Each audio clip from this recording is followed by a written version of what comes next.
When you send kids out the door and you're empty nesting, all of a sudden you've got parents coming through your door. And you better have that door open because it's our responsibility to give back to our parents.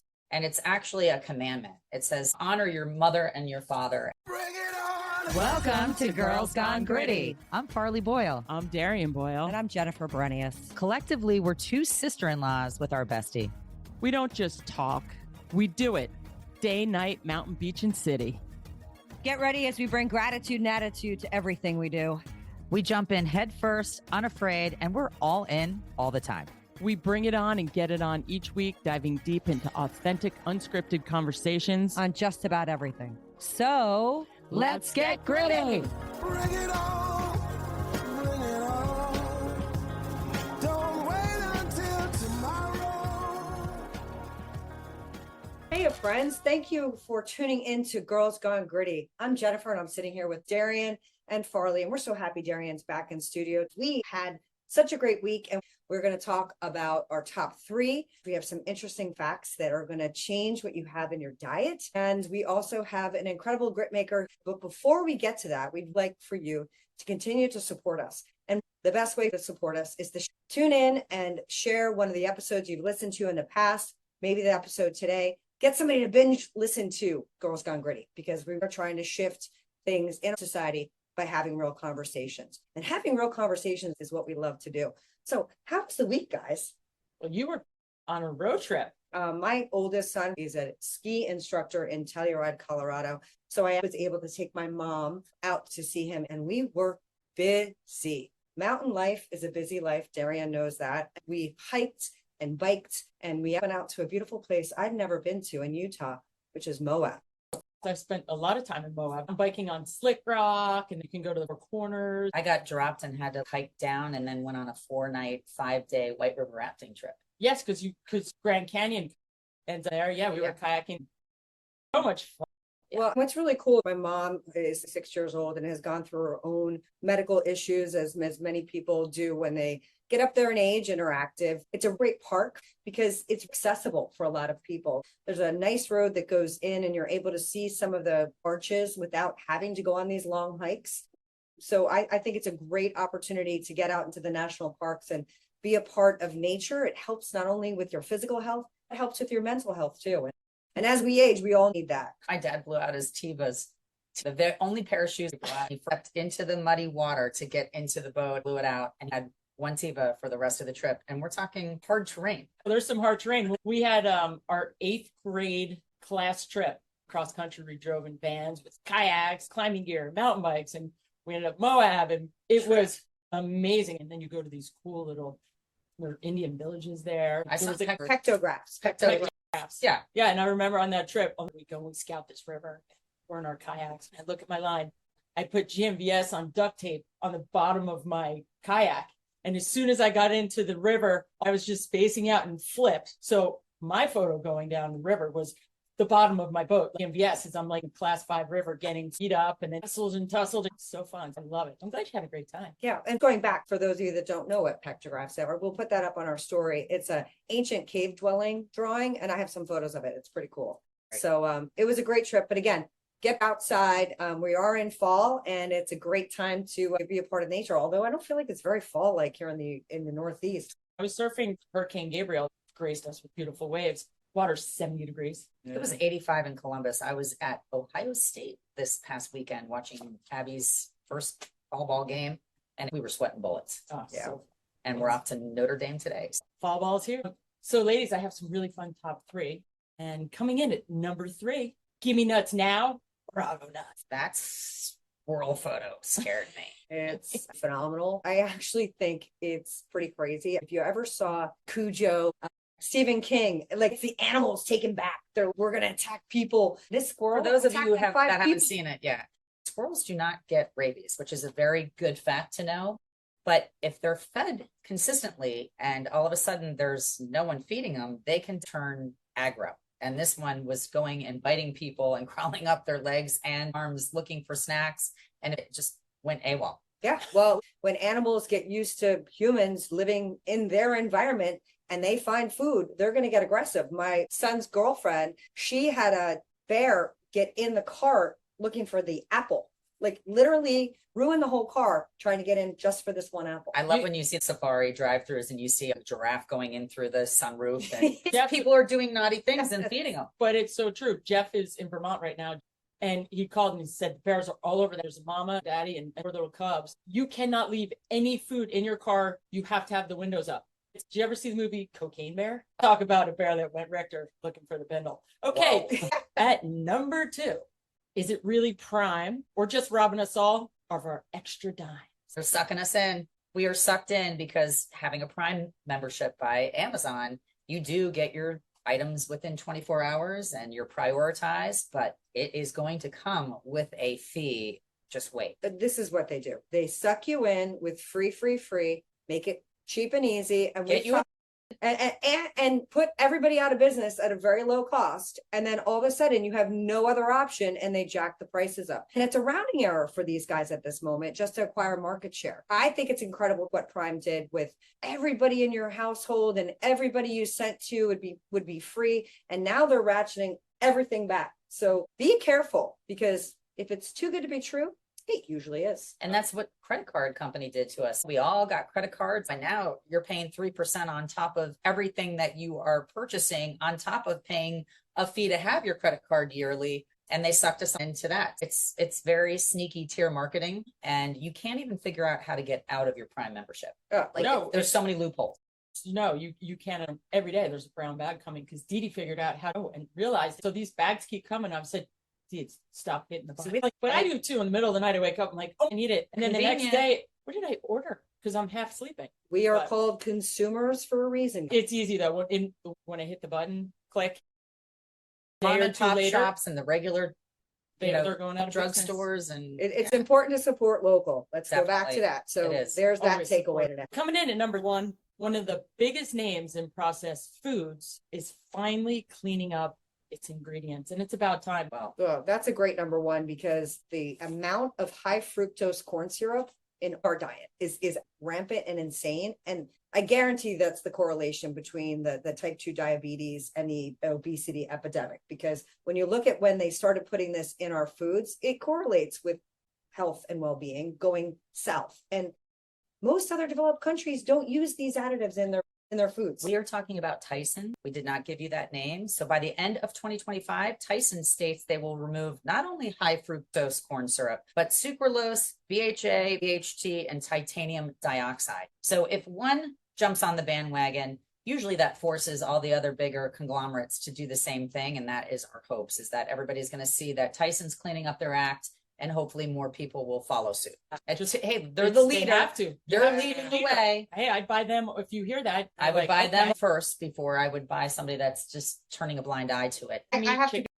I have to be skeptical too, because just watch the news. And if you're following this story, I guarantee in the next 6 to 9 months or 12, once you've forgotten about this, there will be a lawsuit that has predicated this move. Of course, Because they're not doing it out of the goodness of their heart. Let's be honest. Unless it saves them money to no, potentially and not so use all these probably- ingredients. Yeah. And That's all I have to if you've say. seen the sequel to Super Size Me and you see what the chickens do, you probably wouldn't eat chicken again. Well, that brings us into a topic that is near and dear to all of our hearts. When you send kids out the door and you're empty nesting, all of a sudden you've got parents coming through your door. And you better have that door open, because it's our responsibility to give back to our parents.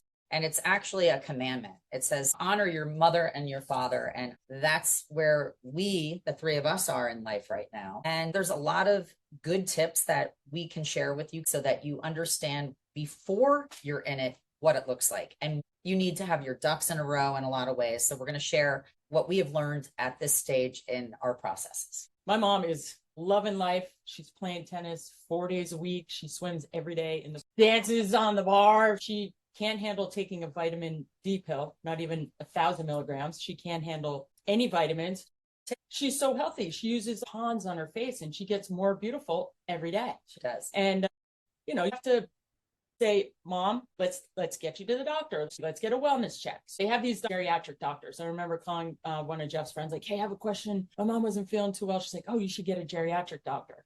And it's doctors that deal with people over 65. It's too bad that they call it geriatric. It No, should be like because- aging like a fine wine doctor. Right. they are more compassionate dealing with 65 and older. You just have to protect and really plan for what's next. Well, I Because think my that's mom, key. who's crushing it and said, you better be home by noon so we can go play tennis. She's total polar opposite than someone who's half her age that is really hurting.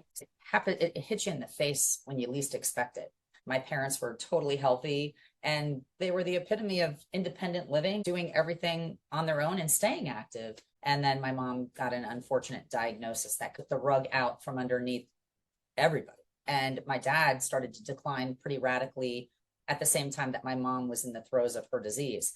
And if you don't see it coming, then you aren't prepared. Unfortunately, my mom passed away, but I had to go in and pick up the pieces of their life. And my dad was somebody that did his taxes every year, and he was incredibly independent and did not rely on anybody for anything. And he had his own way of doing it all. Now I'm his power of attorney medically and financially, and me trying to pick up the pieces instead of having a file that was organized with all of the bills that are going out monthly and coming in. Unfortunately, my dad's insurance policy lapsed, their homeowners, and it was because it automatically renewed, but it went to his email. So if you don't see a physical copy of a bill, how are you paying things if you're just suddenly assuming the responsibilities? So I strongly recommend that now in life, try to get organized, ask your parents a lot of questions so that you can jump in and take over if need be in a crisis, and you don't know when that crisis is going to happen. You have to also know if you have a huge family, who is that person going to be, or those persons who are going to be the ones that make the decision. And it has to be done legally. You have to file it with your state lawyers, and you have to have every I dotted, because you can't just say, oh, we're just going to work it out. Because if you have a big family, you don't just work it out. And that's what you don't want. You don't want when someone passes for your family to break up because you didn't get a silver bowl and no one took care of mom, or who's going to pull the plug Everything on should dad, be and it's gonna transparent. everything should be out there. And you do it now while your parents or parent is making the decisions. And the complication is a lot of us are at a point where we're still getting kids or have just gotten our kids out of the door. And they call this the sandwich generation, where we had kids a little bit later in life, and that trend is only increasing. And your parents, God willing, other than injury and disease, are living longer. So there's more issues because of that. And that's a challenge and a blessing. But if you're not planning on it while they're healthy, my dad had a tragic fall. That could have gone terribly. And that was something that you can't plan for. You can't plan for what happened to poor Farley's mother, and you can't plan for a lot of the diseases. But if you can get some of the ducks in a row and make sure that your parents get their regular checkups is really important. But also not seeing the doctor for every little ailment, because you can also get yourself to a point where all you're doing is a doctor's visits, and that can make you a crazy person. You can't put that on older people. Well, you just have to make sure you have your wellness visit and see your heart doctor. On that note, my dad is in hospice right now and has a condition that can end his life. Hospice is where you decide not to go through every doctor's door seeking answers that can't be solved and riddles that can't be fixed. My dad is healthier in hospice because he came off of all these meds that all these different doctors have been pushing down his throat. He has a catheter, so he's got prostate issues.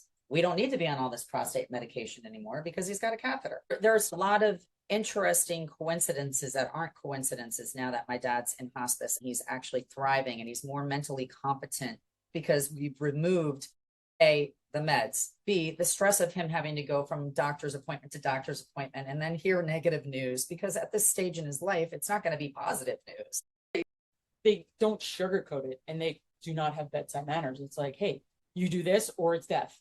Not that they want to scare you, but they have to protect themselves. So we remove that anxiety from You my gotta dad's remove life, it. and he could be in hospice for years. Well, how stressful is it to have to get someone to the doctor? It's stressful because my dad can't walk. Yeah. So, and you want to hear how crazy the system is, and that might be a totally different episode, but my dad used to have to go to a urology appointment all the time, and he's not mobile. So we have a lift that gets him out of bed and puts him into a wheelchair. I had to install a wheelchair lift, which is like a elevator in the garage. I had to buy a wheelchair compatible minivan. And when I did all these things, I did it so that I didn't have to hire a transportation company to come get my dad, because that was embarrassing, because it looks like an ambulance. And my dad doesn't want everybody in the neighborhood thinking, oh, where's Bill going now? So we could take him to his appointments. And if he needed to go to the hospital, we could take him.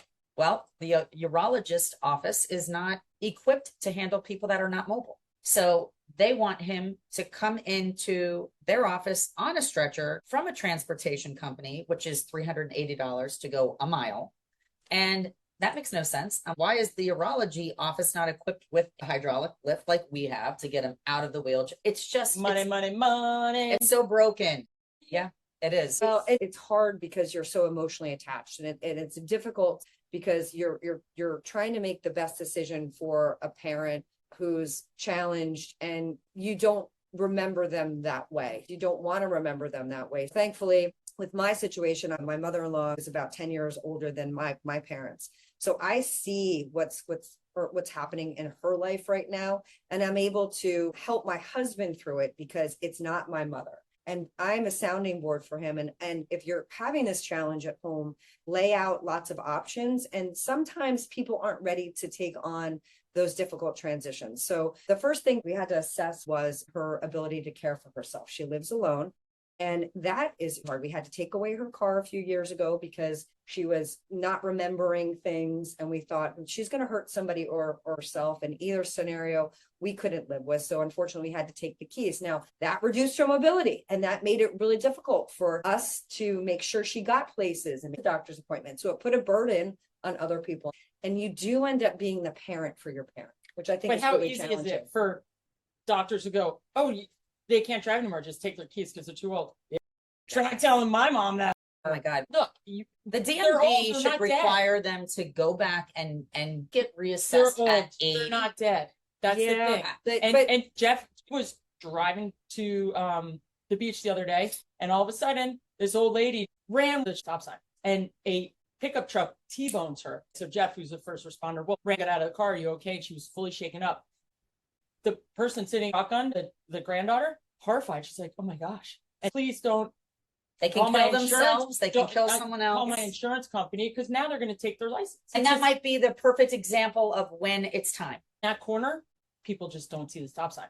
So it's not because she was old. She was just maybe because she was old. But Listen, you know, there and- should be Reaction time changes, let's be honest. be another system of checks and balances with the DMV. And my dad and I got into a brawl because I said, Dad, I'm white knuckle driving with you. And Mom needed to go to chemo quite often. So he wanted to be the person that was driving her prior to losing his mobility. He fell after my mother passed away and lost his mobilities. And that happens really fast. When your parents start falling down, it is a very big red flag and you better get prepared.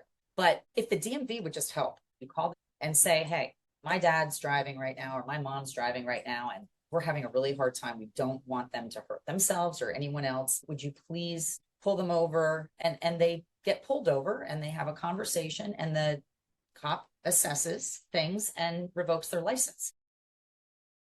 Oh, they don't have to know that it comes from us, but that was a very big bone of contention with my dad. And losing your independence in so many different ways, it happens to them overnight. All of a sudden, they're not making the same decisions. They're not doing their taxes. They're not paying their bills because they don't have the mental capacity to continue doing what they did. But you better be able to prove that. When you're a power of attorney, medically or financially, it doesn't mean that you just take over their life. It's only when they're proven to be mentally incompetent. And a lot of times when people are in a rehab facility and they're drugged up because they had a surgery and now they're coming off of things, they aren't in the best situation to make the right decisions on their behalf. So you have to have these types of legal arrangements in place prior to the accident, the illness, because when they're making counterproductive decisions for themselves and you watch it, it's devastating. Yeah. And if you don't have the power to step in and correct them at that moment, or now you have to hurry up and go find the attorney and go through the paperwork, it's time consuming, it's an expense, but it doesn't happen overnight. And, you know, decisions that need to be made immediately can really determine a positive or a negative outcome. So you want to be the voice of reason. Well, sometimes you don't see your parents, you live somewhere else and you think they're fine because you talk to them every day and you come home and you're like, wait, what happened? Or you realize that if you're living it every day, sometimes you don't see a decline. But either way, make sure they have their estate checklist completed. Now the new health proxy, you have whoever you decide is the main person or persons, then you have to have 2 other witnesses, which they just added. New Jersey just did. So you can't just go to the hospital or go to your doctor's Take office advantage of and say, somebody. you can't just say, okay, I'm going to just fill out this proxy today. So that's super important. If you haven't figured out the end of life, go to the cemetery and get a plot, and you get the plot for the whole family. It's just things that will take less stress off of you when something does happen, and you plan for the future, and then you're not stressed about it. And hopefully before getting to like the finality of death, like we can assess what their current status is, what their needs are, plan for their future so that they are happy and viable as long as possible. And we are too reliant on the ambulatory needs of aging people by having to get in their car. Some of these over 55 communities that people push away, but my parents, I've asked them for years to consider getting out of their large home that is not my childhood home, so I have no attachment to it, nor do my siblings, and getting to a place where they have more activities, they're still young, a place where they have the accessibility to walk to get a few grocery items, that they're able to not be so reliant on a vehicle. It's like so easy for people to go, oh, we're going to put you in a home. It's so much fun. And they No, have that's things not now, that's or, not what we're saying. or whatever kind of take you out of your My plan will be to move out of my house and move into a city, and it probably wouldn't be a red bank, but like a red bank, where I can, very much like the European model, walk out my door, see 10 different people, maybe 10 sane people, have a cup of coffee, connect with people, and there's plenty of activities happening normally. And I'm not in an over 55 community, but I'm not isolated the way that we are in the United States, because I see my parents and they've got this huge house that they've got to worry about the yard. Farley, your dad's in the same situation. They got to worry about the house being clean. They've got to worry about how they're going to get their groceries. If we can try and help our parents plan to be self-sufficient longer, they will have a better quality of life, and they'll have a longer life if we can put some of those things in place. Now, that's not easy. Your mom, Darian, she does live in a community where she can walk to the Parker House and walk to the beach. Those things have 1000% added life. She walks the boardwalk every day. Yeah. Her sisters live 2 blocks away. Absolutely. As soon as they They stop, walk the boardwalk every single day. And it's called mobility. As soon as you take someone's mobility away, it's a Very different hard. chapter, and it's hard. So you just keep moving, go over the checklist, make sure whoever's going to be in charge, get all the documents set. Once they're set, just go and love your parents and spend as much time as you can and call them and be happy and respect them. They want their dignity. Never take the dignity away from them because they're old. one of the hard things I'd like to highlight is that it's incredibly expensive to have care in the home. My parents were not open to having care, so I had to hide it. I had to sneak it in and say, hey, you know what, Mom?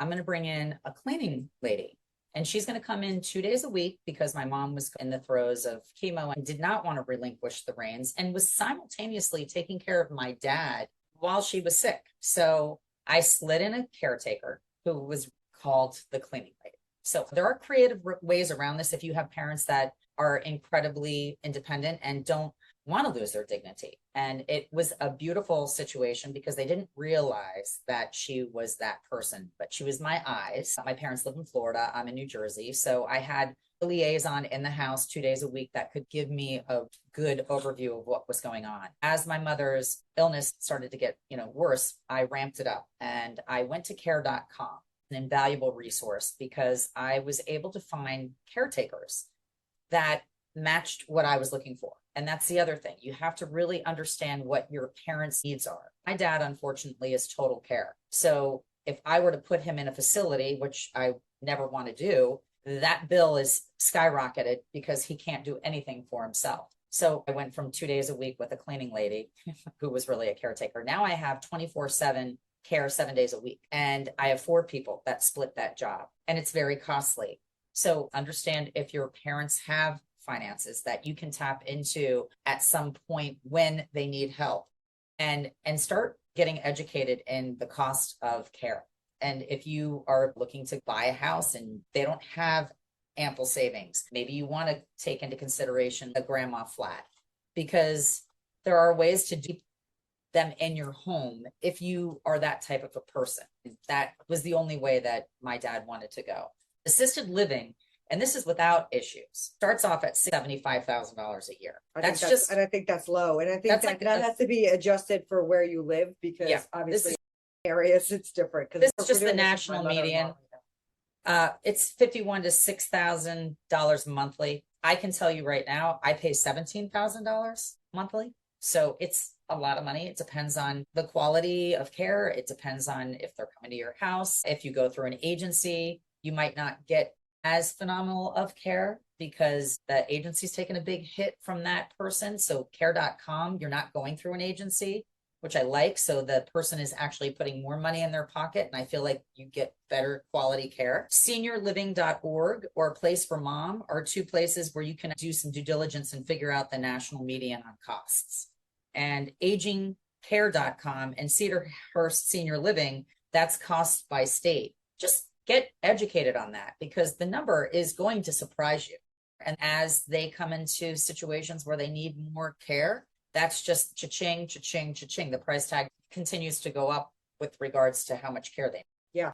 It really has to do with the research. Like I said, my mother-in-law, who's 86 and just requiring some care. She is working into dementia and some memory issues. And most of these organizations are venture capital or privately owned organizations that look at bottom line and they look at how much money they're going to make. So you want to find a place that's going to feel like home. We were able to find one of two only privately owned facilities in the state of New Jersey. We're going to put my mother-in-law in Keensburg, New Jersey, and they have a family-owned business and the son who runs it, his mother is in the facility. So when you find places that are willing to work with you about your loved one, that's a huge relief for my husband. You also have to get your finances in a row because if you have a lot of assets, which my mother-in-law does not, you're able to protect your assets by putting them in trusts. You want to talk to some financial people before you put them into these assisted livings because it can protect you. Because once the funds run out, then you become a Medicare bait and they become very difficult to find. There's a 6-year trail. So even if you form a trust, like if you try to, finagle things on some level just to protect our parents' generation, they want to be able to leave something behind. Sure. It's so important to my mom and dad. And they did an unbelievable job, but I wanted them to spend their money and enjoy their life because they worked really hard. And another thing that I will mention that my grandmother did. Now, my grandmother lived until she was 103 and she drove until she was 100, until she started having some fender benders. But all through the course of the final years of her life, she took a yellow sticky note and she wrote on the back of everything in her house who she wanted to leave it to. I loved her piano as a kid. So the piano was bequeathed to me because she had enough time to think about all the things that she wanted to leave. And she was meticulous and put everybody's names behind the pictures and underneath the furniture. And it was organized and there was no scuttlebutt because she was smart about it.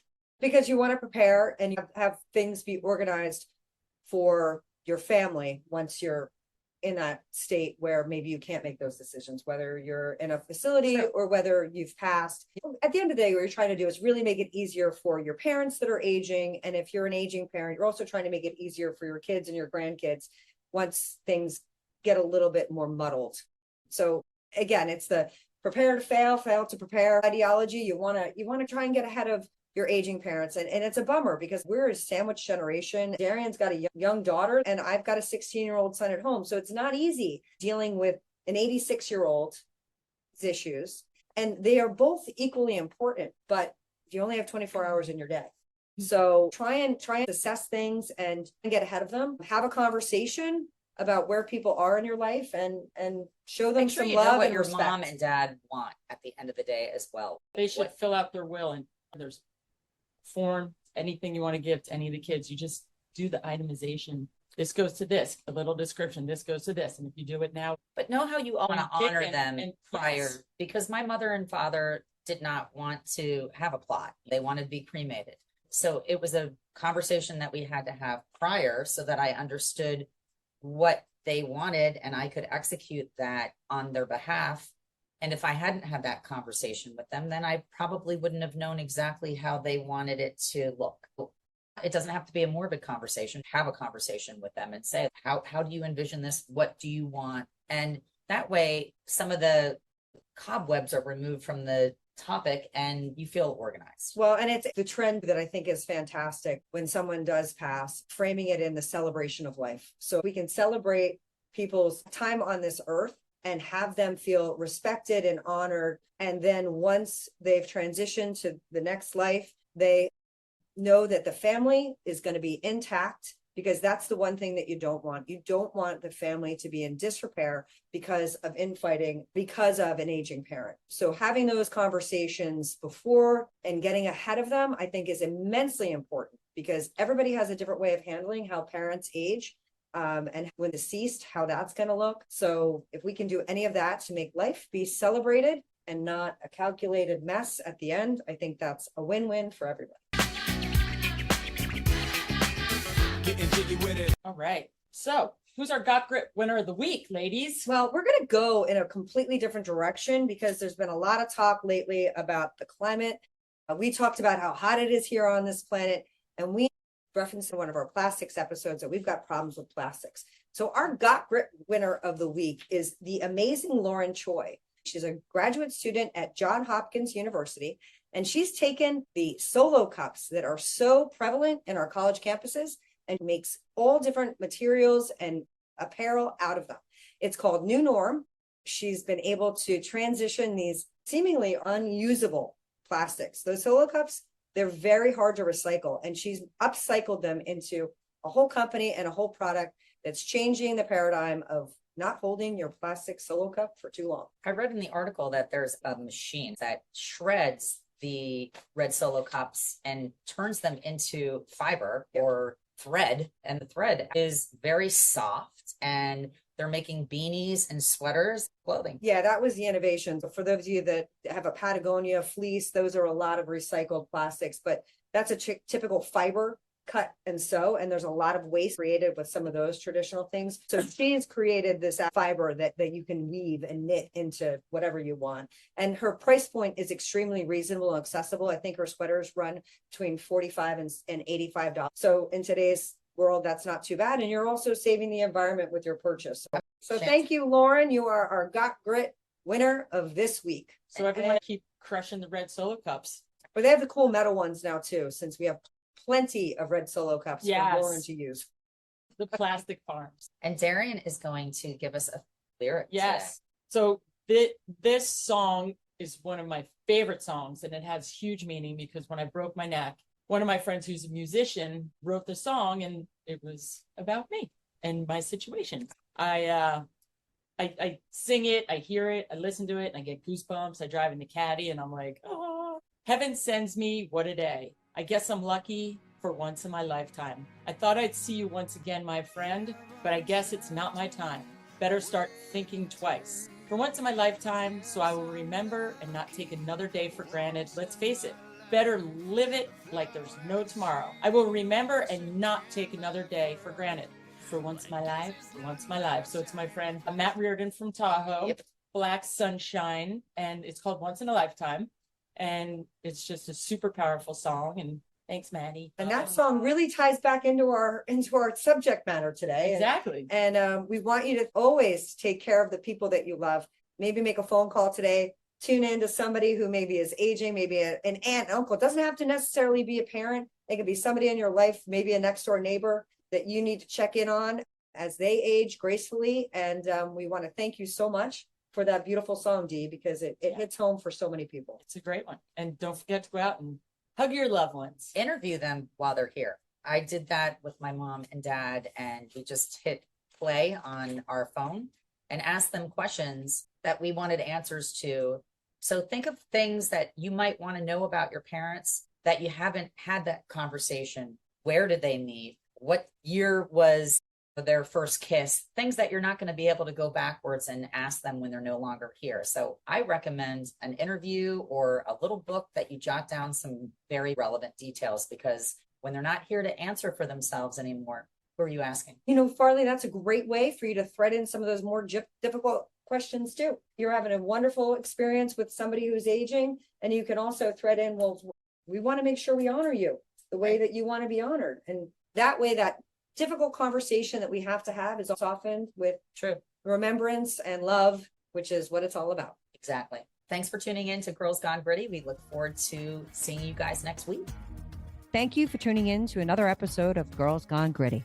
You can check us out on Instagram and Facebook. If this episode hits home, share it with someone who needs to get gritty. The 3 Gs, we'll see you next week. Peace out.